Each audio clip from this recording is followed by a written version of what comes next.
I'm going to record this. So thank you very much for joining us, Nityo Prabhu. You're the monitor. You're the senior Prabhupada disciple. So you will be keeping a rein on this and kind of, keeping me on a short leash and correcting me if I make any mistakes. Okay. Well, our relationship goes back many years, Shik, and I'm not afraid to put no, you you're not afraid to bust my cojones, as they say. So, go ahead and do that. I don't care. All right, go ahead and start the program. Yeah, we're going to share the screen here so I can no longer see your shining faces. I'll see the shining faces in the corner here. Okay, we're going to start on the preface. Can you all see that now? We can see you in the upper right hand corner. I can see it. But can you see the preface now? It just says has started screen sharing. Oh, okay. There it goes. Okay, now you can see it, right? Yeah, I have the book too. I hope it's the same book. Yeah. No, this is much to a lot of people's chagrin, this is the JAS version from the database. Whatever it is, let's do it. Yeah, let's do it. Okay, Grantaraj Śrīmad-Bhāgavatam. Grantaraj means the king of books, right? Is that correct? Grantha means the Holy Scriptures. Oh, okay. Grantha. All right, we're going to take turns here reading paragraphs. So we'll probably get done with this whole preface, and then we'll start on the first, the introduction. It will take lifetimes to get through this for one 40-minute session every week, but that's okay. I'll be dead before it's finished. Preface. We must know the present need of human society. And what is that need? Human society is no longer bounded by geographical limits to particular countries or communities. Human society is broader than in the Middle Ages, and the world tendency is toward one state or one human society. The ideals of spiritual communism, according to Śrīmad-Bhāgavatam, are based more or less on the oneness of the entire human society, nay, of the entire energy of living beings. The need is felt by great thinkers to make this a successful ideology. Śrīmad-Bhāgavatam will fill this need in human society. Therefore, it begins with an aphorism of Vedic Vedanta philosophy, Janmadhyasya, to establish the ideal of a common cause. So I guess, this Vedanta philosophy is like extremely liberal, right? They're spiritual communism. Prabhupada doesn't have, Bernie Sanders doesn't have anything on Prabhupada. Not only is the state owned by, everything is owned by the state, everything is actually owned by Krishna. That's the spiritual communism. Go ahead, Alan, why don't you were the first to come on. Human society at the present moment is not in the darkness of oblivion. It has made rapid progress in the fields of material comforts, education, and economic development throughout the entire world.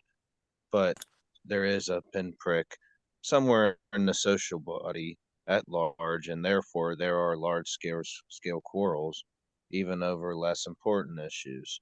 There is a need of a clue as to how humanity came, because became one in peace, friendship, and prosperity with a common cause. Śrīmad-Bhāgavatam will fill this need, for it is a cultural presentation for the re-spiritualization of the entire human society. Okay, you get the next one because Sanskrit pretty good. So the whole paragraph with the Sanskrit. Did you see me? Yeah, I can see you. Okay. Śrīmad-Bhāgavatam should be introduced also in the schools and colleges, for it is recommended by the great student devotee Prahlad Maharaj in order to change the demonic face of society. Kumara Acharat Prajno Dharman Bhagavatam Iha Durlabam Manusham Janma Tadapi Adhurvam Arthadam. 761. Disparity in human society is due to a lack of principles and a godless civilization. There is God, or the Almighty One, from whom everything emanates, by whom everything is maintained, and in whom everything is merged to rest. Material science has tried to find the ultimate source of creation very insufficiently, but it is a fact that there is one ultimate source of everything that be. This ultimate source is explained rationally and authoritatively in the beautiful Bhagavatam or Śrīmad-Bhāgavatam. Śrīmad-Bhāgavatam is the transcendental science, not only for knowing the ultimate source of everything, but also for knowing our relation with him and our duty toward perfection in the human society on this basis of the perfect knowledge. It is powerful reading matter in the Sanskrit language, and it is now rendered into English elaborately, so that simply by a careful reading, one will know God perfectly well, so much so that the reader will be sufficiently educated to defend himself from the onslaught of atheists. Over and above this, the reader will be able to convert others to accepting God as a concrete principle.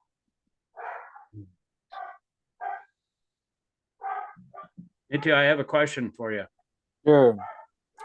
Well, it says it has to be, I thought that all this Vedic knowledge was like a sweet ball and you could just bite into it wherever you want. And so why is this that you have to go through the whole thing before you can get to the good parts?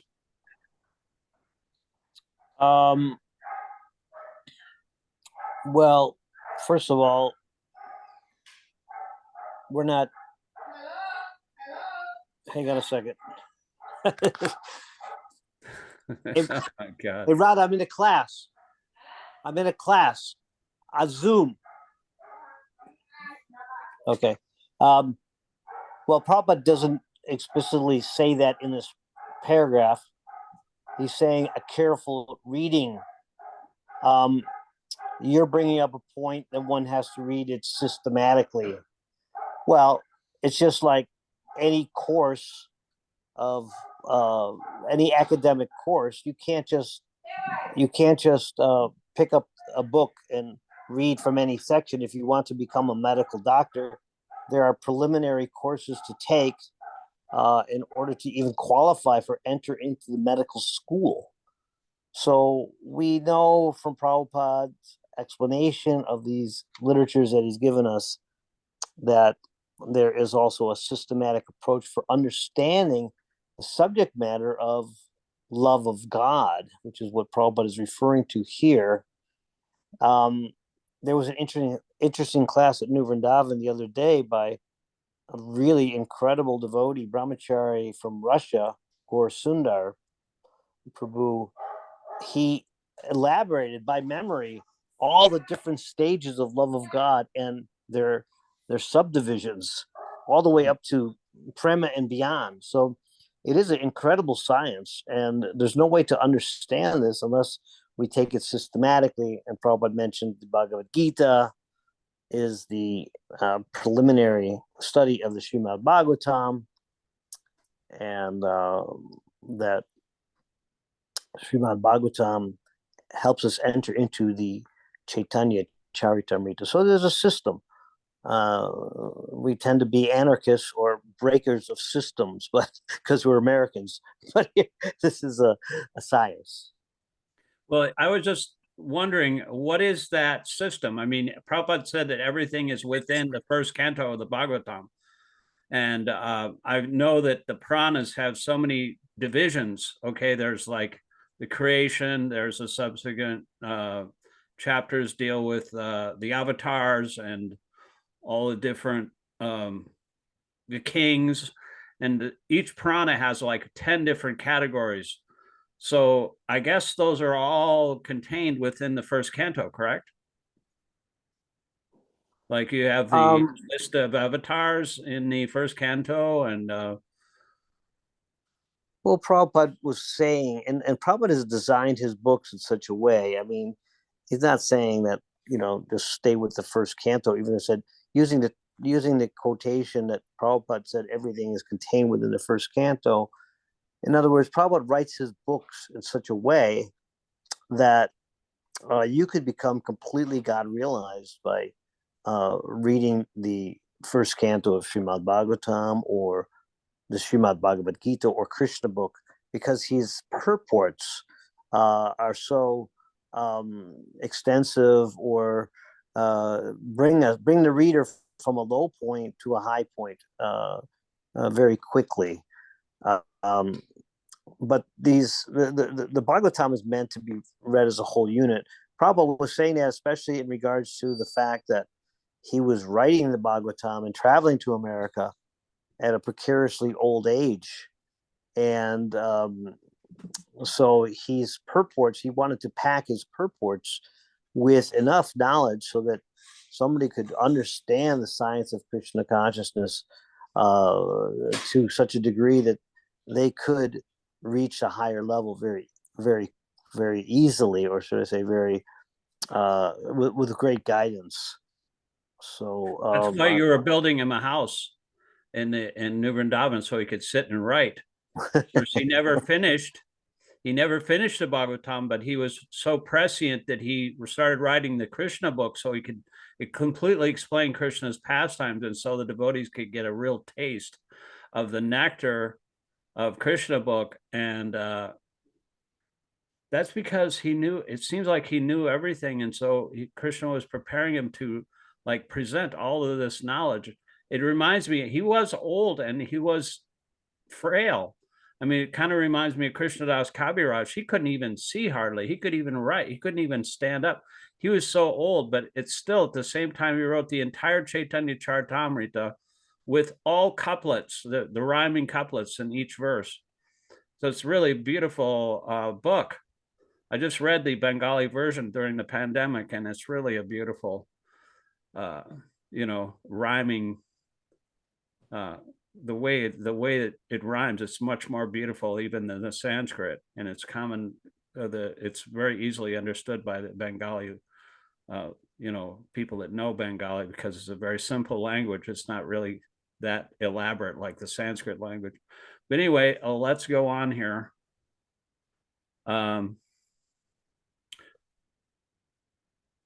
Śrīmad-Bhāgavatam begins with the definition of the ultimate source.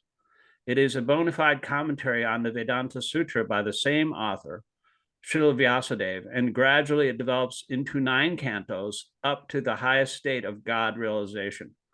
The only qualification one needs to study this great book of transcendental knowledge is to proceed step by step cautiously and not jump forward haphazardly as with an ordinary book. It should be gone through chapter by chapter, one after another.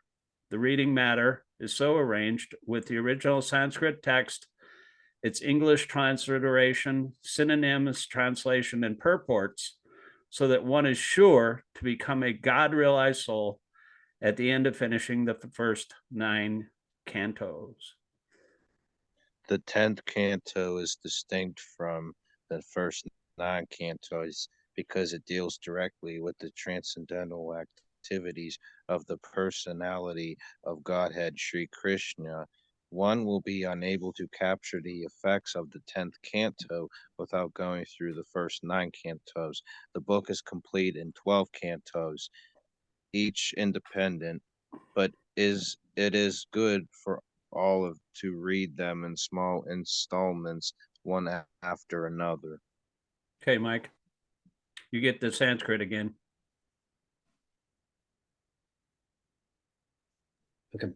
I must admit my frailties in presenting Śrīmad-Bhāgavatam, but I am still hopeful of its good reception by the thinkers and leaders of society on the strength of the following statement of Śrīmad-Bhāgavatam 1.5.11. Tadvad visargo jantaga viplavo yasmin prati shlokam abad tavati api namani anantasya yasho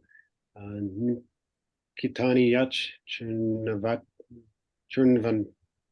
churnvanti Gayanti Gurunati Sadhava.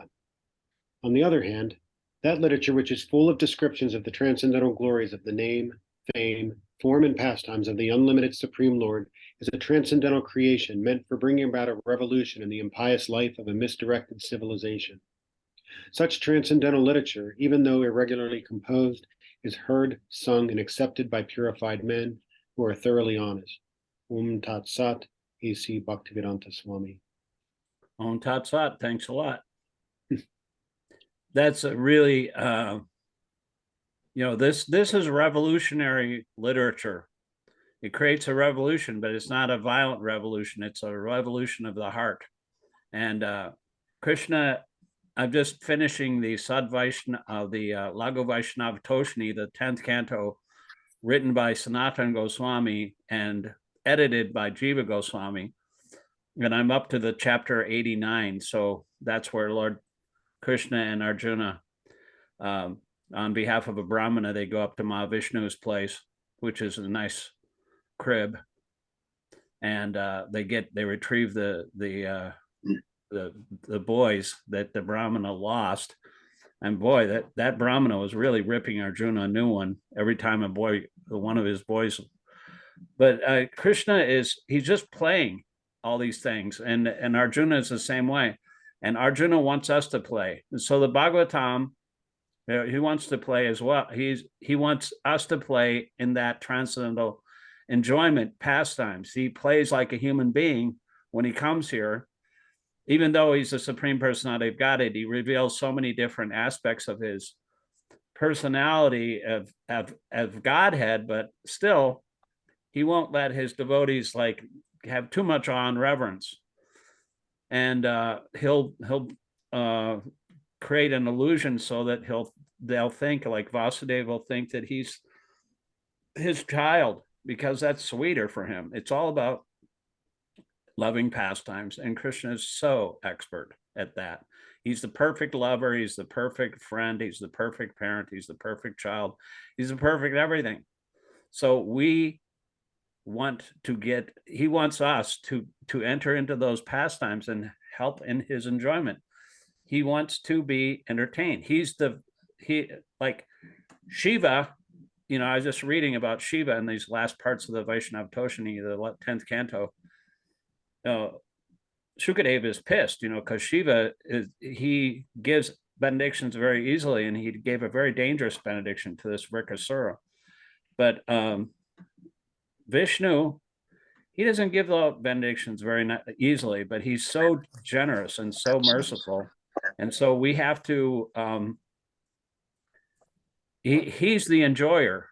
Vishnu is the enjoyer. Krishna is the supreme enjoyer, and Shiva is the renunciate. But he's the greatest devotee. So we have to respect them, but they're never on an equal level. Krishna is the supreme personality of Godhead. Even a child can go around repeating that, and that is the truth. And so we're gonna, I guess, continue here because we got about maybe 20 more minutes. Actually, there's one kind of point I wanted to bring up and then see if what the rest of you think on this. So one of the things in the preface I noticed, there's a couple places where it really talks about the purpose, of the Bhagavatam in general. We have that moment where it talks about the re-spiritualization of entire human society. In that last, direct quotation from it talks about, a revolution in the impious life of misdirected civilization. Earlier, it listed a couple things about, how one will become a God-realized soul at the end of finishing the first 9 cantos. But the one thing that stood out to me this time, it kind of linked them.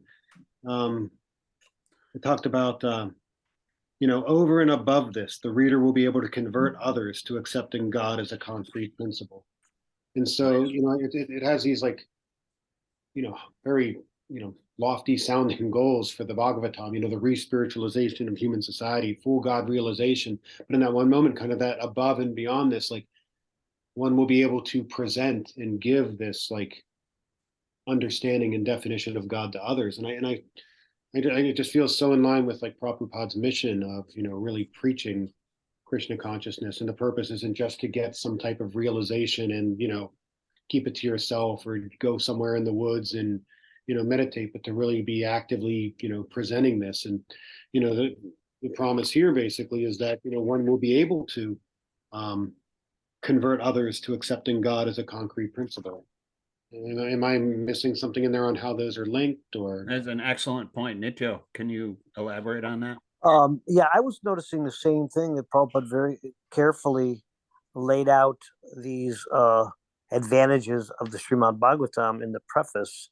Not only did he say, if you, the sentence before, that we'll be able to defend ourselves from the onslaught. He calls it the onslaught. Prabhupada chose his words very carefully. The onslaught of atheists.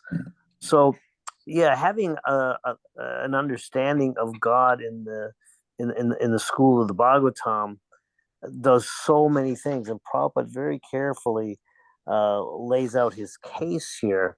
And it's interesting because the beginning of the preface, Prabhupada's talking about how the world at that time in 1960 whatever when he wrote this preface, no longer bounded by geographical limits. That is so much even more true today with the internet linking everybody together. In a moment, you can be in contact with, somebody in Africa or South America, and you can not only be in contact with them, but these Zoom calls, for instance, put people together. So yeah, the interconnectedness has increased. Of course, Kali also uses this technology to separate people from God, but everything can be used if it's used properly in Krishna consciousness. Probably specifically talking about communism, of course, which is interesting, because nowadays, at least in America or even the world, communism kind of has a bad name. I think he's talking about the ideal of communism, that everyone will be taken care of. But communism nowadays have a very bad name. They use it to attack people with, and they don't even because they're thinking of communism as in an authoritative fashion, the way that it was implemented in different countries. But the ideal of communism, probably most people they don't even want to talk about. It's been given such a bad name. But Prabhupada specifically saying, that to unite, that people are taken care of materially, and in this case spiritually, by understanding who the center is. Anyway, it's a fantastic preface, and Prabhupada taps it off, or should I say tops it off is the right word. He tops it off with his extreme humility in that last paragraph that was read, that he's admitting his own frailties. This is what gives Prabhupada's literatures such potency, because he's not claiming his own credentials or own scholarship. He's putting himself as a humble what did he used to call post peon, that he's just delivering the message that he has received from the higher sources, from his spiritual master, or the message of Krishna as it is. And he uses that word frailties. That's so telling of his humility as a Vaishnav, that he's not presenting himself as a learned scholar or a great teacher, but as being frail, being full with faults. But then that frailty then cushioned by that verse that he quotes, that hey, even if I am imperfect, even if I am full of faults, and my my language is not proper, still this is going to be an incredible offering to the world, and will actually create this revolution in the lives of people, and that's actually what has happened. Prabhupada's presentation of Bhagavatam has transformed the people of Kali Yuga, or that come in contact with it, from chasing the big SG, sense gratification, into chasing devotional service. somehow or another, or at least understanding that that's what we should be, at least understanding this is what we should be striving for. So, yeah, and this is where empowerment comes from. Empowerment doesn't come from being individually powerful. Empowerment comes by completely being admitting our powerlessness. And Prabhupada does that, of course, on the way on the Jaladutta, where he's saying, my dear Lord, I don't know how these people will understand your message, but you're in their heart, and if you want, you can make them understand your message. And he quotes from the Bhagavatam for those that poetry too. And then at the end, he goes, "My Lord, I'm just a puppet. I'm just a puppet in your hands. Make me dance. Make me dance." So this is the incredible, Prabhupada's writing in Disciplic Success, and the Śikṣāṣtaka Prabhu pointed out earlier. It's in the same mood of Krishnadas Kaviraj Goswami, who was presenting the Chaitanya Charitamrita in his old age. I'm lame and ill-advised. I'm shaking. So many things, I'm going to try to do this based on the order of the Vaishnavas and the blessings of the Radhamada Mohan. So, this is an incredible opportunity to see Prabhupada in action through his literature. If you want to know me, read my books, Prabhupada says. The way his humility works in human society, that's the way that Lord Chaitanya's humility worked when he approached the Mayavadis. He sat in the boot room where you wash your feet, and he just melted their hearts with his humility. And, even the last paragraph, Prabhupada says, even though irregularly composed. So he said, I'm honeycombed with faults, but still, it's transcendental literature. And if you somehow or other, link with Krishna, and Krishna gives you empowerment, even though it may be imperfectly composed, like the kirtans that we used to have in Pittsburgh. We'd go down Forbes Avenue, and we'd have different socks on. We'd have all different colors of dhotis and everything, or like a ragtag group. And Chandramauli Swami was always like a quarter tone off. Hare Krishna, Hare Krishna, Krishna Krishna, Hare Hare. It's like, it was really bad. And then Radhanath Swami came and kind of like dressed us up with all a matching uniform and everything. But, but the thing is, like, I just remember Prabhupada's humility is the most attractive thing about this whole thing. And we can't like say, okay, this is like it, and nobody can make anything better than that. And everybody's so worried about the book changes, and they're very militant about it. They're even criticizing great book distributors like Mahotsav Brahmachari, who distributed like tens of thousands of dollars worth of books in one day. They say that's just Jayadvaita Swami's edition. You can't have that.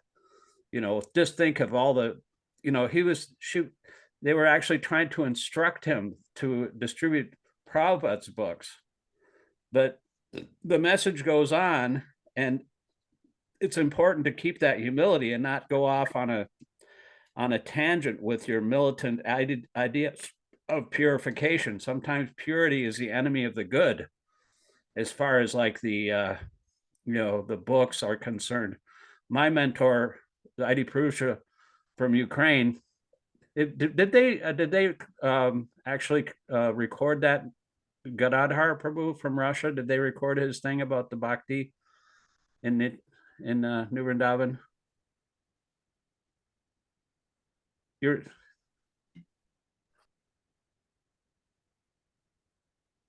Nityo? Can you hear me now? I can hear you now. Did they ask that? Did they record that Russian devotee? I'm not in charge of technology. Yeah, well, New Vrindavan is like, they didn't even have Wi-Fi in the Yogashal, so I know what you mean. It's very spotty. Hope they did. It's really worth listening to. Yeah, I want to hear that. Actually, he's trying to. Listen. This is interesting. He's actually trying to to go to Pittsburgh regularly and do college preaching or hook up with devotees, because he's not really a farm devotee, or what, he's not really here to do menial service. He's here to preach, whether it's Oh man, if I could get Mukunda to get in contact with him, or Shamasundar, do you have his contact information or anything? Yeah, I'll hook you up. But I mean, college preaching is what he was supposed to be doing, or what he wants to do, or any kind of preaching. He gives great classes from very basic understanding. His knowledge of the scriptures and his presentation is on a level with any ISKCON sannyasi that I've heard. He's elder. Anybody can rattle off all those the stages of bhakti. I mean, that's a science, but the Nectar Devotion is kind of a hard book to comprehend. When you he was speaking from the Ujjwala Nilamani by memory. Ujjwala Nilamani, yeah. That's even more advanced. Which is the postgraduate study of that's even more intimate. Yeah, so I mean, he wasn't going into Rasa Kata, but he was explaining the different stages of love of God according to those books. Very authoritative. Yeah, that's a really exciting. So why don't you way guys to look at it? Because it is a science. It's a science of self-realization, and Rupa Goswami, the Goswamis are the ones that put that together. Is, as we say every morning, Sri Chaitanya Manobhistam Stapitami Bhutale Swayam Rupa Kadamayan Dadati Swapadandikam. When will Sri Rupa Goswami, who is established within this material world the mission to fulfill the desire of Lord Chaitanya? You're talking about preaching, Mike, and it's all based on the desire of Lord Chaitanya. We should try to execute the desire of Lord Chaitanya, and because Lord Chaitanya is suffering, he's seeing all these miserable living entities, and Haridas Thakur was trying to comfort him and saying, my dear Lord, don't be upset about these living entities, because the chanting of the holy name will liberate even the non-moving living entities. And so it's just a matter of helping Lord Chaitanya in his mission. He says, Prithiviti Atriyatra Nagaradigram. Go, just try to instruct everyone in the Śrīmad-Bhāgavad-Gita and Śrīmad-Bhāgavatam in every town and village, and become a spiritual master and try to liberate everybody in this land. It's his order. On his order, we do it. And, it's like some people can surrender. Like for years, I had like a block of preaching. I was thinking, I just have to surrender. I can't think of anything else, because otherwise I'll get distracted. I'm just going to surrender to Krishna. But then Krishna's desire comes through in the literature, and you actually understand. You can just use this knowledge to actually explain it to others, because Krishna is the one that's speaking, not us. We don't have to speak anything. We just open our mouths and let Krishna do the talking. And that's preaching. It's really, really simple when you just surrender. Anyway, thank you, Shik. I think what we're talking about, I want you all who are in Pittsburgh to assist this devotee. That is to make the connections, and he can definitely give classes to the devotees there in Pittsburgh. But he doesn't want to get stuck into the. I mean, he's preached in India, so he's comfortable preaching to Indians, but he's here to also try to reach out to the Westerners or the college students. So yeah, well, Pitt and CMU are right next to the. If we could get him there tomorrow, that would be great, because Devananda Pandit's going to be there tomorrow. Well, the first thing you want to do is I'll put him in contact with you guys, or whoever's the contact person there. I mean, you're pretty active, Shik, and you can talk to him and see how to facilitate him. Ask him how you could serve, and maybe it's college preaching. Maybe he just wants to meet the devotees like yourselves, the three of you, privately, just to see what your realizations are, because he doesn't know Pittsburgh at all. He's never been there, and he wants to. He was just in California for about a month, with giving classes all over the place every day, He's an ocean. He could preach nonstop. You know, his knowledge is pretty vast. So, but he's really gentle and Nice. elderly. His So, name is Gadadhar. Is that his name? Gaur Sundar. Gaur Sundar. Nice name. All right. We're gonna run out of time here. Does anybody have any other questions or statements? Because it's like 2 minutes and 43 seconds left. Alan? I was gonna say I got this book and it's really big. So Prabhupada must have had an IQ of 200. Yeah, he had a big brain. No, Well, he said whatever I'm doing, he said whatever I've done, if I have any credit, is simply due that I tried to follow my spiritual master's desire. I mean, that was the way he spread Krishna consciousness to the West. He was simply interested in fulfilling his spiritual master's mission, which was also Lord Chaitanya's mission.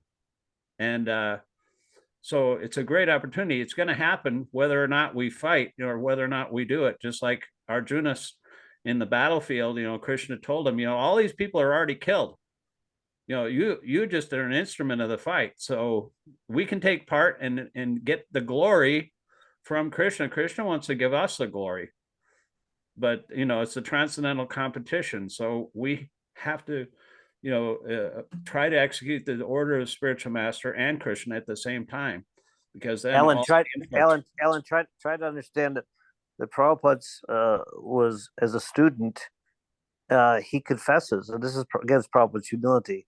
He said he was listening to his spiritual master, but most of the time he couldn't understand what he was saying.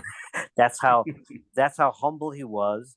But by constant hearing and executing the order of his spiritual master, he gained all intelligence. Krishna explains in the 10th chapter of Bhagavad Gita, to those who are constantly devoted and worship me with love, I give them the intelligence, the understanding by which they can come to me. So we got to wrap it up here because we're almost out of time.